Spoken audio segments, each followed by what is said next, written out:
there are only two ways to live your life.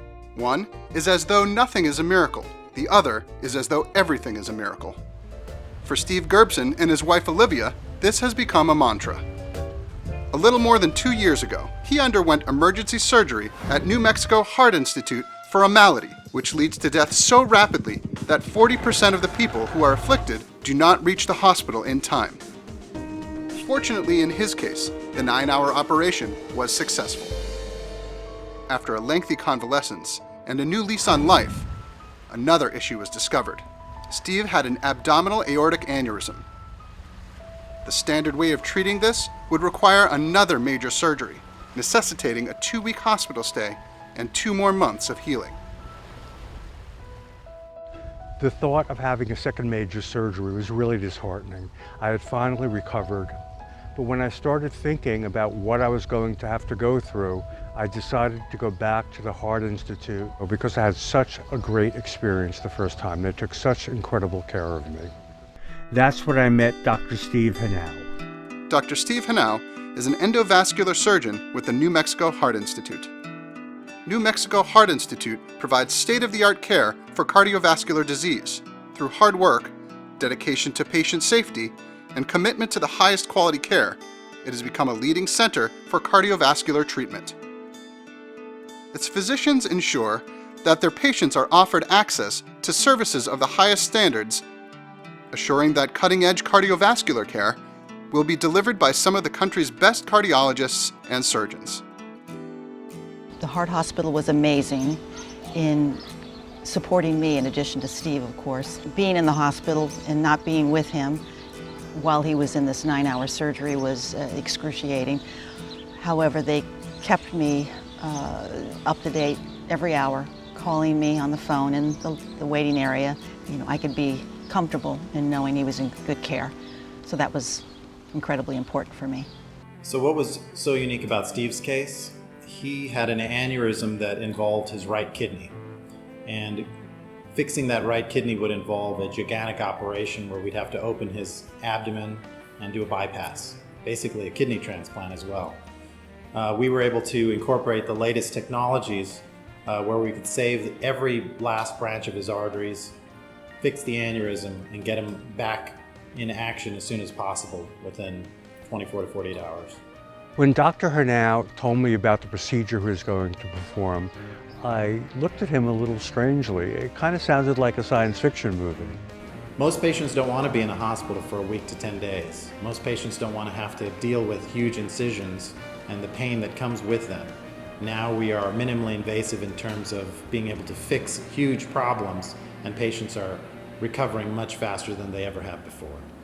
Olivia and I discussed what Dr. Hanau had suggested.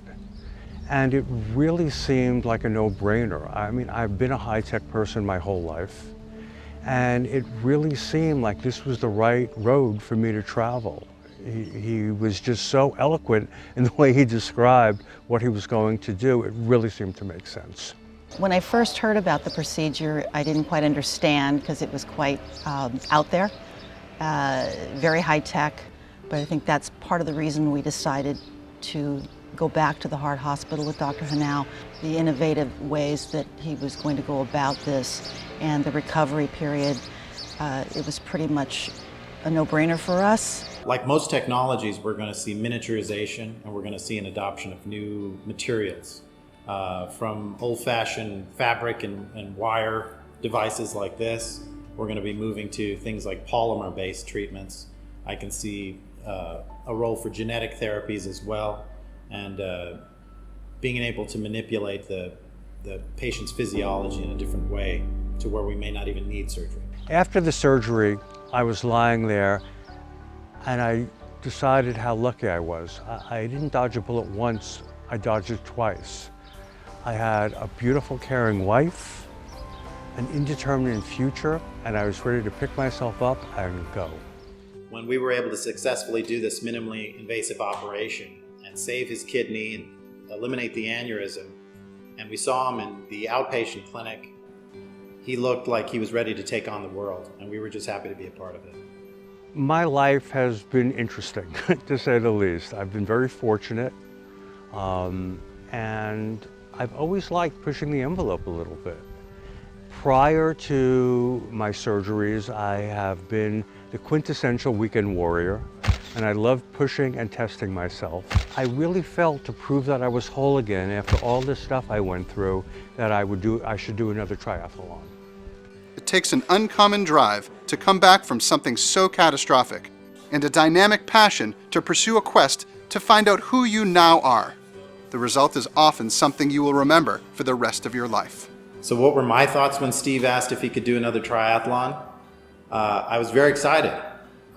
If you would have asked me that question before the surgery, I would have been optimistic.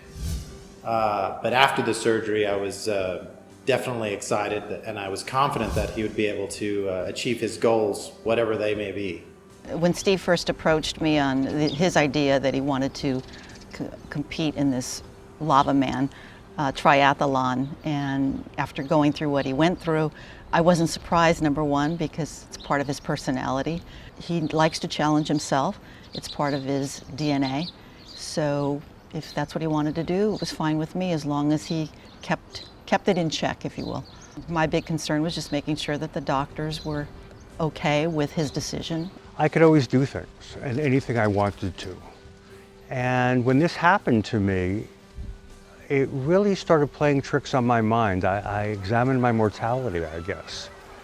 And for me, testing myself and pushing myself, right, was a way to get back and become whole again. Justifying this kind of endeavor goes a little beyond reason, but in the attempt, the unexpected is often discovered. What I decided to do was to train for the Lavaman triathlon in Hawaii. Doing something like this was going to demonstrate what I was still capable of, probably mostly to myself. This can mean many things to many people.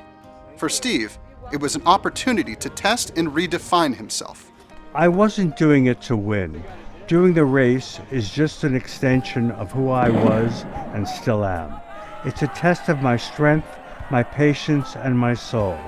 It's me feeling like I've beaten the odds.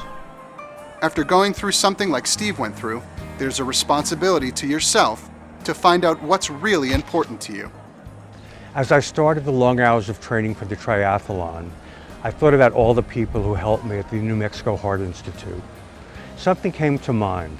If I could possibly help another patient who had gone through something similar, all of what I've struggled through and all this training would be well worthwhile. If I could help somebody know that they're whole again, it would be great. There are thousands of dreams out there. For Steve, it has become a belief that never dies. It is picking yourself up, dusting yourself off, and crossing the elusive finish line.